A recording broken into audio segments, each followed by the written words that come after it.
e vejam quem veio tomar o nosso café e conversar com vocês. O nosso querido Luiz Carlos da Rocha Lima, presidente do Detran de Mato Grosso do Sul. Bom dia, Luiz. Bom dia, B. Prazer estar aqui no seu programa, na Difusora. Com um vozeirão desse, você nunca tentou ser locutor de rádio, não? Não tive a oportunidade, ninguém me deu a oportunidade. Né? Você então, olha, eu sempre digo uma coisa aqui quando está chovendo. Eu me arrependo de não ter sido pedreiro, porque quando chove, pedreiro não vai trabalhar. Aí não estudei, tive que ser locutor de rádio. É por isso que você estudou e virou diretor do Detran. Brincadeirinha. Luiz, vamos falar de alguns detalhes do Detran, que é o órgão que você comanda. Eu vou começar pela placa do Mercosul. Essa tá dando um bafafá. Fala a verdade. Sim ou não? Verdade. Tá dando os comentários, né? Mas eu acredito, Paulo, que ela vai se acomodando, o mercado vai se acomodar, vão entrar novas empresas credenciadas no Detran, estampadoras, e vai regular o mercado, né? É uma oferta-procura, é uma negociação entre o usuário e o estampador. Isso é bem definido pela resolução do CONTRAN de junho do ano passado, né? Que norteava e dava todo o regramento e o procedimento como deveria ser feito. E o artigo 13 e o artigo 8º, eles vedam o Detran de participar, fazer qualquer intermediação na aquisição dessa placa por parte do usuário. Então, isso fica por conta, naturalmente, dos setores que controlam o preço, do PROCON, do Ministério Público, Defesa do Consumidor. Mas eu acredito que isso aconteceu em outros estados, aconteceu no Paraná, a placa começou com R$400, depois baixou a outros níveis, em vários estados isso aconteceu. É lei da oferta, da procura, né? Luiz, não tem condições, por exemplo, eu não quero fazer a placa em Mato Grosso do Sul porque é caro.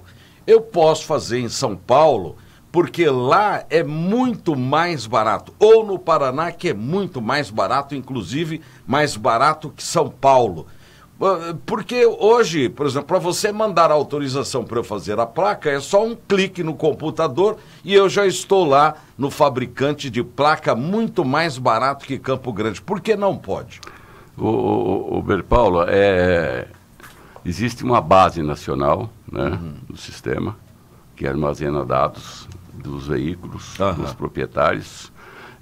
Se você mora em Mato Grosso do Sul, você fornece um endereço e adquire placas das estampadoras de Mato Grosso do Sul. Diz que elas estão credenciadas e elas podem fornecer essas placas, né? No Paraná são as estampadoras credenciadas no Detran do Paraná e de São Paulo nas credenciadas de São Paulo. Certo? Então, você que mora em Mato Grosso do Sul, tem um endereço em Mato Grosso do Sul que você fornece para o Detran, você pode comprar de qualquer uma das credenciadas de Mato Grosso do Sul, porque existe na distribuição alfanumérica para os estados lotes de placas que o Denatran distribui. Quer dizer que, então, eu fico obrigado a ser roubado em Mato Grosso do Sul por essas estampadoras e não posso chiar. Não sei se roubado é o termo, né? Mas eu acredito que essas placas elas vão baixar mais ainda, gradativamente, elas vão se acomodando no mercado. Eu estive analisando uma placa daquela, é um pedacinho de alumínio que o cara estampa ali, um estampador não gasta nada e cobra um preço dele. Eu nunca vi alumínio valer tanto, porque alumínio no mundo é a coisa mais barata, né? A não ser o alumínio aeronáutico. Esses alumínios que eles usam aí é tudo alumínio refúgio que já foi para lá, já desmanchou, virou chapa de veículo e ele custa mais caro que tudo. Eu sempre achei assim que as administrações no Brasil precisam caminhar de forma a favorecer o povo. Parece que as coisas é sempre contra o povo. O objetivo, na verdade, um dos objetivos da criação dessa placa, dessa PIV nova, placa Mercosul, é realmente baratear o custo dessa placa. E eu acho que nós vamos chegar lá, tranquilamente, sabe? Porque tem muita gordura para queimar. Uma placa dessa, R$90 eu não tenho a composição de custos, né, dos empresários, mas eu acho que eles levaram isso para o Procon, naturalmente, né? Mas eu acredito que esses preços vão baixar, eles vão se chegar a níveis de mercado. Reais, né? Reais. A gente tem que ver a questão do Paraná, a questão de São Paulo. O Paraná tem, quando você fala em escala de produção, porque quando você vende uma placa, você pode ganhar 2 para manter seus funcionários. Quando você vende 10 placas, você pode talvez ganhar 1 que você mantém sua empresa de pé. Eu sempre falo que o empresário ele tem que ter naturalmente um ganho, né, para se manter no negócio, para pagar seus impostos, para pagar seus funcionários, enfim, se manter no negócio. Não pode ser um preço abusivo, né, que vá lesar a população. Mas falando do Paraná, Paraná tem 8,5 milhões de veículos, né? São Paulo tem 54 milhões. Lá no Paraná estão instaladas as fábricas dessas placas, né, que talvez as estampadoras consigam ter um preço mais acessível, tem questão de frete e tem escala de venda, digamos, né? Paraná hoje tem 250 estampadoras credenciadas. Eu lembro que no início eram poucas, houve uma guerra de municípios lá na venda de placas. Uma placa em Foz do Iguaçu custava R$400, uma placa ali em Santa Terezinha custava 150, houve uma migração de municípios. E aí tinha uma questão, inclusive, até de ISS dos municípios. Então, eu acho que nessas situações novas de mudanças, elas ocorrem, essas situações, mas é que depois vão se normalizando, se acomodando no mercado. Olha, eu estou conversando aqui com Luiz Carlos Rocha de Lima, ele é diretor-presidente do Detran. Vou tocar num outro assunto aqui. Cadê aquela creche que existia para os funcionários do Detran? Ela permanece fechada ou deram um jeito de fazer funcionar? Não, aquilo por decisão judicial, certo? O desembargador ela encerrou as atividades da creche porque o Detran não podia manter a creche, certo? Ele não é um órgão mantenedor de educação das séries iniciais. Tampouco é o Estado, isso é obrigação do município. E o município tinha creches ao redor ali do Detran que podia oferecer as vagas. Então, nós corremos ao município na época, né, porque, segundo a decisão judicial, o desembargador não era de competência nem atribuição do Detran, e como não é, pela lei de educação, manter aquela creche, certo? Então nós fomos ao município, conversamos com a professora Elza, e ela também tem as suas obrigações e as suas limitações, como ela oferecia vagas ali no entorno. Eles decidiram que as crianças que estavam lá na creche do Detran, elas ofereceram vagas no entorno em outras creches. Luiz, vamos falar sobre direção viva. O que vem a ser isso? A Direção Viva dentre tantos outros programas que o Detran tem oferecido à população, levando informação, e a Direção Viva, a Direção Defensiva, os meios de como se comportar no trânsito, a questão do álcool e direção, enfim, são uma série de informações que o Detran tem buscado levar ao conhecimento da população, para que tenhamos cada vez mais segurança no trânsito, menos acidentes, né? E o comportamento das pessoas, né? Levando todas essas informações. E eu queria, saindo só um pouquinho desse assunto, eu acho que tem uma informação de uma relevância muito grande. Quando você vender o seu veículo, você fazer a alegação de venda. Isso evita muitos transtornos. A gente temos visto as pessoas procurarem muito o Detran e às vezes se surpreenderem até com uma situação. Eu vou te dar um exemplo de um veículo que foi vendido por uma empresa em Campo Grande há vários anos atrás e não foi feita a transferência. E quando você não faz a alegação de venda ou realmente não chega no Detran a informação, o Detran não tira, não muda a situação do veículo lá na sua base de informações. Né? Tem um veículo que deve mais de R$1 milhão. Meu Deus! De multas, impostos atrasados. Né? E aí, entramos em como é contato. que fica a situação do proprietário nesse É real, aí é que onde fica o problema, o B de Paula, porque o responsável por isso, como não houve a transferência, na base de dados do Detran e do Denatran, na base nacional, consta esse veículo como de sua propriedade, porque a pessoa não transferiu, a responsabilidade é sua, certo? E aí não é só a questão de multas, de pontos, aí tem a questão de envolvimento de acidentes, de utilização para o ilícito, porque às vezes você vende seu carro hoje para alguém e amanhã você não sabe onde que ele está. O cara enche de droga ali, o carro é teu. Exato. Então é importante que as pessoas se atentem para isso. Nós estamos, e aí agora vamos iniciar uma campanha lá com a assessoria de comunicação sobre essa situação, sabe? Uma ouvinte ligou para cá e diz o seguinte: mudamos recentemente de Mato Grosso para Mato Grosso do Sul. É obrigatória a mudança da placa? Veja bem, se ele for fazer transferência do veículo, sim. Porque Mato Grosso, até que eu antes de ontem, não tem aderido ainda a nova placa, né? Então está com a placa cinza ainda. Se ele vier para cá, continua com a placa. Quando for fazer a transferência, pagar licenciamento, ele vai precisar substituir a placa. Luiz, com relação a esse fato que você estava dizendo aí, que a pessoa vendeu o carro, não transferiu, não notificou o Detran, não é? Isso só vale para carro que foi vendido e a pessoa recebeu. Se o carro é um carro que não permite a transferência, a responsabilidade continua sendo de quem financiou, não é isso? Com certeza.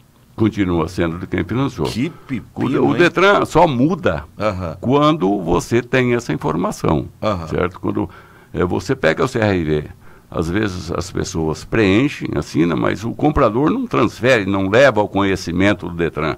Porque as transações que são feitas fora, o Detran não tem conhecimento, só tem conhecimento quando chega lá no Detran para fazer a transferência do veículo. Enquanto isso não acontecer, esse veículo continua sendo de sua propriedade. Sabe? Qual é a forma de sair dessa saia justa? Porque o veículo multado, existe um banco de dados na Secretaria de Fazenda que você é o responsável por aquilo lá. Vai ser, inclusive, executado pela Justiça em relação à dívida que você não pagar, não é isso? Exato. Então, é você fazer a alegação de venda. Procura o Detran e faça uma alegação de venda, certo? E você passa e daquele momento em diante você não se responsabiliza mais por aquele veículo. Em qualquer agência você pode fazer isso? Em qualquer agência. Se o veículo não for financiado. Não, mesmo se for. Não, ele vai continuar com gravame, né? O município alienado, o veículo alienado, se houver a liberação por parte da financeira, você pode mudar. E uma negociação entre financeira e a pessoa. E a pessoa, né? O Detran, a responsabilidade do Detran em continuar com aquela, digamos, com o histórico do veículo sendo na sua propriedade, de sua propriedade, é importante você fazer a alegação de venda naquele instante. Camarada que tem o carro que está todo escangalhado, acabou indo parar no pátio do Detran, está com uma dívida, ele quer pagar e quer tirar o carro, ele pode pagar a prestação, isso daí ou não? Pode sim, ele pode pagar a prestação, só que a liberação, digamos, do veículo, ele só acontece quando você pagar toda a dívida. Quer dizer que você pode pagar, mas o veículo fica lá. Fica lá, sabe? Porque é o seguinte, Paulo, se eu liberar um veículo hoje, digamos, vamos supor que tenha um veículo que tem um débito lá de R$1.000, certo? Nós fizemos 10 parcelas de R$100, você paga os 100 primeiro, eu te libero o veículo. Aí não paga mais. E ele sai de forma irregular de lá, e ele não paga mais e continua rodando de forma irregular. Então é preciso que se quite, após você quitar todo o débito, aí o veículo é liberado. É um grande número de pessoas presas todo final de semana dirigindo embriagado. E aí? Como é que o Detran age em relação a isso? É uma questão de consciência. Né? Nós temos feito as diversas campanhas, né? E não só o Detran, mas todos os órgãos aí de imprensa, vocês têm trabalhado muito nessa conscientização. A importância, álcool e direção realmente não combina, a gente tem visto aí acidentes onde famílias inteiras às vezes se perdem, vidas que se perdem pessoas que... porque um embriagado não é só a vida dele que ele coloca em risco, né? Mas quando ele entra embriagado no trânsito, ele coloca em risco a vida de todos, inocentes que estão ali, de crianças, de adultos, enfim, né? Então, acho que tem que ter cada vez mais a conscientização de que álcool e direção realmente não combinam. O Detran tem participado junto com o BPTran em diversas blitz, tem feito blitz, né? E para apreensão das pessoas que se encontram em estado de embriaguez, e aí aquelas que se negam a fazer, tem os veículos também apreendidos, carteira de habilitação suspensa, né, por 3 anos, multa, e não é só isso, a questão acho que não está na multa, não está na apreensão do veículo, está no risco de vida que as pessoas correm e imputam isso a terceiros também, que são inocentes e que não tem nada a ver, digamos, com o estado de embriaguez dos outros. Luiz, está no ar aquela dúvida. O Bolsonaro diz que os pontos das carteiras iam ser de até 40 pontos. Está valendo ou não? Esse é o projeto de lei que se encontra ainda no Congresso, precisa ser, né, vai ser debatido naturalmente e para depois ser aprovado ou não. Eu acredito que vai sofrer várias modificações. Né? Cultura, né? Como diretor de um órgão importante como o Detran, você acha isso justo? O que eu acho justo, Paulo, independente de legislação, é a consciência das pessoas. De você respeitar os limites de velocidade das pistas que foram elaborados por projetos de engenheiro de tráfego. Né? Se dá para você andar 50 por hora, porque realmente acima de 50 por hora você corre o risco. É para cuidar da vida das pessoas, né? E, naturalmente, que essas infrações têm uma punição, independente de ser 20 ou ser 30 pontos, eu acho que o importante é a gente cada vez se conscientizar mais de usar esse espaço coletivo, né, do trânsito com consciência. E 20 ou 30 pontos, não sei se é justo, se é certo, se é correto ou não. O que eu acho é que as pessoas cada vez têm que se conscientizar mais, terem mais educação, para terem educação e preservar vidas no trânsito. Luiz, isso que importa. Nós temos um ouvinte aqui, o Geraldo Pereira, disse que na semana passada gastou 1.050 para transferir uma Blazer velha que vale 10 mil. Ele achou caro. Alguma coisa para dizer para ele? Não tem nem o que dizer. Paulo, o que se cobra, o que o Detran cobra de guias, de prestação de serviços, sistema, está estabelecido em lei. Certo? Nós não criamos nem aumentamos nada. Não é o Detran que cria. Não é o Detran que cria. Está lá na lei 4.235/85, se não me falha a memória. E eu não sei precisar aqui, mas lá está elencado todos os serviços, né, aprovados por lei, aquilo que o Detran pode cobrar em infernos, né? Outra pergunta aqui, por que temos que ir ao cartório e não direto no Detran para fazer uma transferência? Não, é para fazer uma alegação de evento, pode ser, é preciso que tenha fé pública lá no cartório, né? Certo. Diogo Ajala está parabenizando você pela franqueza das respostas às nossas perguntas.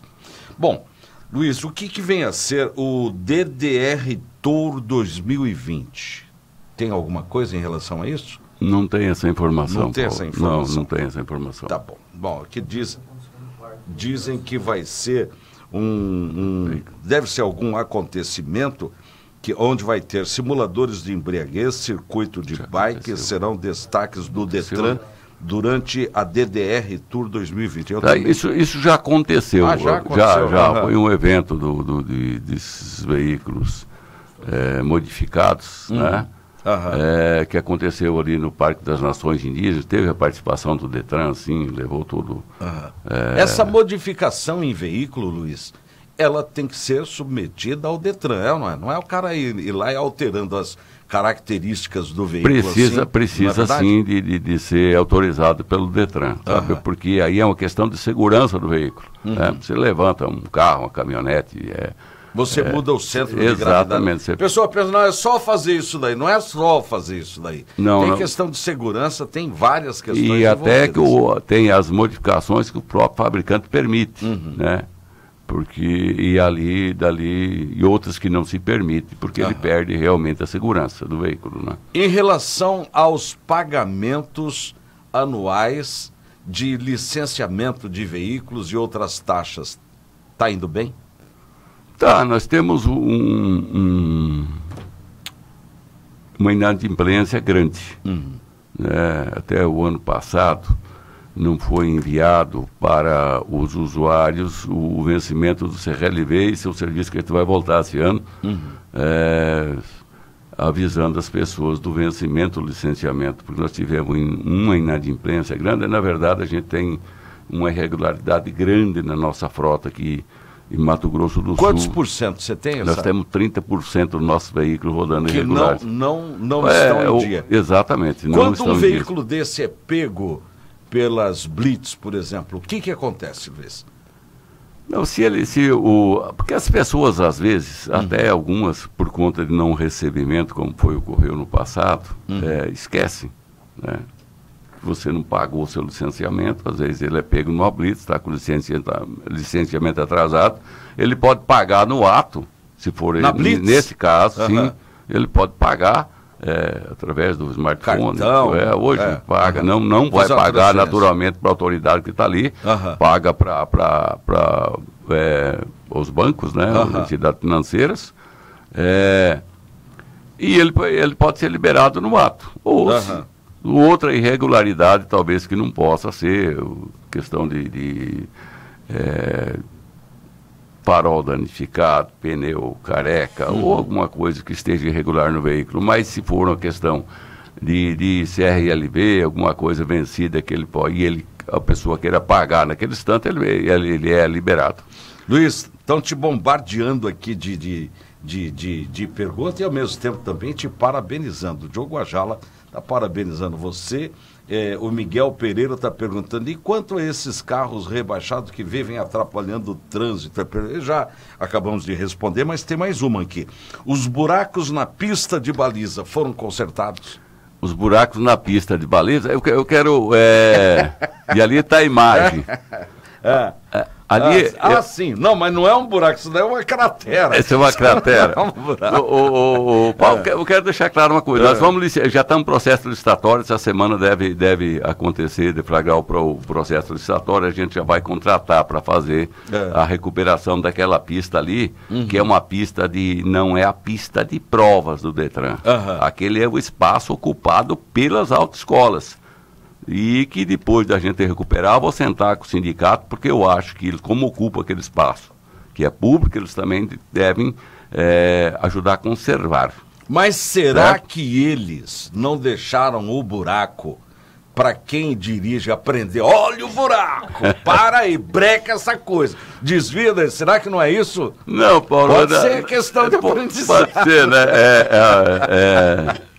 Mas eu entendo que isso tem que ser uma parceria do poder público que disponibiliza esse espaço, e eles têm ali o seu negócio, o seu comércio, enfim, a sua escola, que eles também nos ajudem o poder público na conservação, né? Luiz, tem mais pergunta aqui. Se a pessoa tiver R$ 1.500 de atraso do DPVAT, ela ainda pode pagar parcelado? Pode, ela pode pagar parcelado. Todo o débito com o DETRAN ele pode ser parcelado. Apenas a regularização, digamos, e a liberação do veículo é feita só após a quitação total dos débitos. Se for apreendido? Sim, sim. Se não for apreendido, ela pode fazer e continuar andando? Não. Ou não? Veja bem, os débitos que você tem, digamos, você deve licenciamento de 3 anos. Certo. Do seu veículo, deve lá R$4.000, 2 ou 3, seja lá quanto for. E você quer se programar e quitar isso em 10 parcelas. Certo. Eu só vou emitir para você a regularização do veículo depois que você quitar o débito total, independente da situação. Legal. Luiz, eu quero agradecer. É muito pouco uma visita como essa, uma entrevista como essa, porque o povo tem muitas coisas para perguntar, mas de qualquer forma eu quero agradecer a tua gentileza de ter vindo aqui ao nosso programa. Foi muito esclarecedor e para nós é uma honra recebê-lo, né, no nosso programa. Eu que agradeço a oportunidade, Pedro Paulo, mais uma vez, parabenizar você aí pela grande audiência que você tem. Muito obrigado. No Estado, os assuntos que você aborda são realmente de interesse da população. O Detran presta um serviço, está presente no dia a dia das pessoas, naturalmente que todas essas indagações, né, pela gama de serviços, né? E a gente lá, por determinação do governador, estamos lá tentando fazer o melhor para levar um serviço cada vez melhor para a população, né? Desburocratizando, tornando mais transparente. E você falou de todos os programas. Hoje você tem CRLV digital, você tem carteira digital e vai melhorando, né? Sim. Menos vezes você está precisando se dirigir ao Detran, digamos, para resolver as suas coisas com o Detran, né? Os aplicativos que a área de TI tem trabalhado cessantemente no sentido de facilitar a vida do usuário. Olha, eu quero parabenizar o governador por tê-lo escolhido para a presidência do Detran. Isso é muito importante, nós temos uma pessoa equilibrada, né, que realmente realiza o trabalho que se propôs a ser feito. Parabéns, Luiz. Muito obrigado por você estar aqui. Eu terminei de falar com o Luiz Carlos da Rocha Lima, diretor-presidente do Detran. Manda um abraço para aquele pessoal do Detran, que são meus amigos, tenho um carinho muito especial por eles e muito obrigado pela sua presença. Eu que agradeço, velho. Estou à disposição.